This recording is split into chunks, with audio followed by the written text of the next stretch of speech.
അച്ഛാ, ഒരു ചാൻസ് കൂടി രഘുവേട്ടനും അമ്പിളി ചേച്ചിക്കും കൊടുത്തൂടെ? പ്ലീസ് അച്ഛാ, എനിക്ക് വേണ്ടി പ്ലീസ്. എന്റെ മക്കളുടെ മുമ്പില് ഞാൻ ഒരിക്കലും ശത്രുവായിട്ട് നിൽക്കില്ല മോളെ. എല്ലാവരോടുള്ള സ്നേഹം എപ്പോഴും അച്ഛന്റെ മനസ്സിലുണ്ടാവും, അത് ഉറപ്പാ. നിങ്ങൾക്കിടയിലുള്ള ഈ ഐക്യം എന്നും ഉണ്ടായാൽ മതി.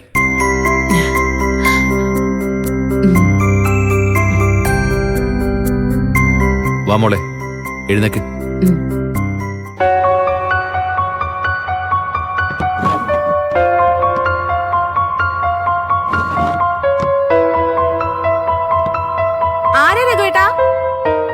നമ്മുടെ വിനയനാമ്പിളി.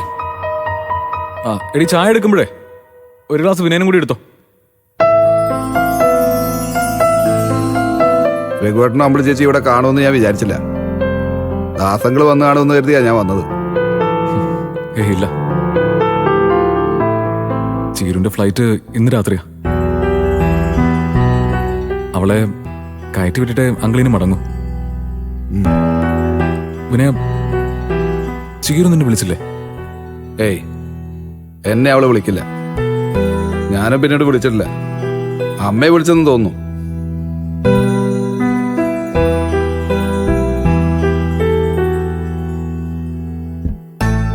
വിനയ, ആ, ചായ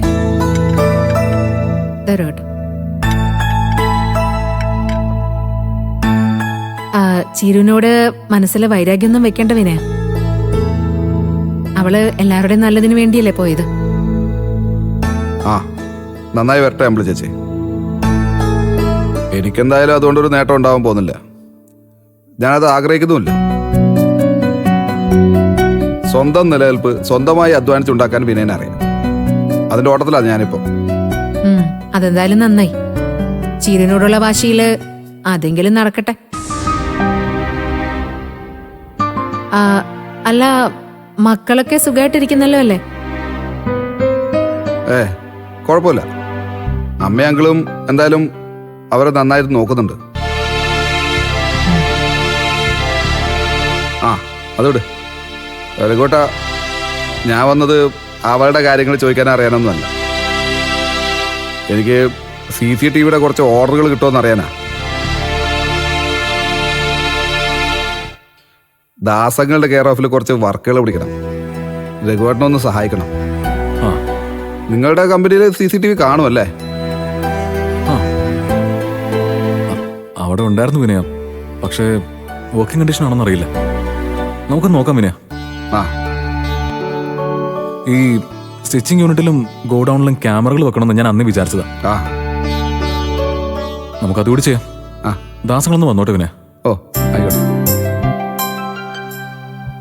എനിക്ക് വലിയ സന്തോഷമായി രഘുവേട്ടാ. ക്യാമറയും കേബിളും ഒക്കെ കണ്ടമാനം വന്ന് കിടക്കുക. മാസത്തില് മിനിമം 10 വർക്കെങ്കിലും പിടിച്ചാലേ കാര്യങ്ങൾ മുന്നോട്ട് പോകും. നമുക്ക് ശ്രമിക്കാം വിനയ. ഞാനേ നാളെ മുതൽ കമ്പനി പോയി തുടങ്ങും. പിന്നെ നമ്മൾ ഒത്തിരി ഷോപ്പുകളിൽ പ്രോഡക്റ്റ് സപ്ലൈ ചെയ്യുന്നതല്ലേ, അവിടെയൊക്കെ നമുക്ക് ചോദിച്ചു നോക്കാന്നേ. താങ്ക്സ് രഘുവേട്ടാ.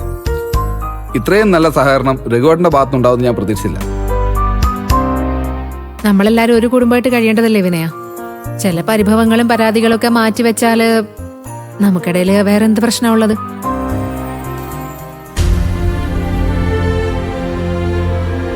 ഞാൻ എല്ലാവരുമായിട്ട് നല്ല രീതിയിൽ പോകണമെന്ന് ആഗ്രഹിക്കുന്നവനാണ് അമ്പിളി ചേച്ചി. പിന്നെ എൻ്റെ ചില നേരത്തെ സ്വഭാവം ചിലർക്ക് ഇഷ്ടപ്പെടില്ല. ഞാനത് അപ്പം തന്നെ മറക്കും. പക്ഷെ ബാക്കിയുള്ളവരെല്ലാം അത് മനസ്സിൽ വെക്കുകയും ചെയ്യും. വിനയൻ എല്ലാവരുടെയും ശത്രു ആവുന്നത് അങ്ങനെ.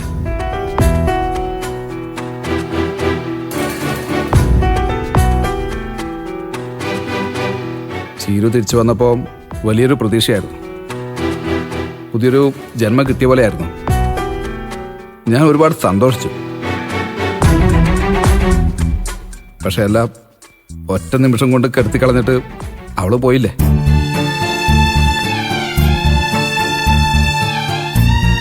സാരമില്ല, അവൾക്ക് ശരിയെന്ന് തോന്നുന്നു അവള് ചെയ്യട്ടെ.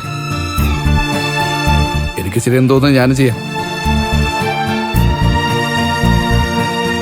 എന്നാ ഞാൻ ഇറങ്ങാം. രഘുവേട്ടൻ വിളിച്ചാൽ മതി. ശരി പിന്നെ. പോട്ടെ അമ്മ ചേച്ചി.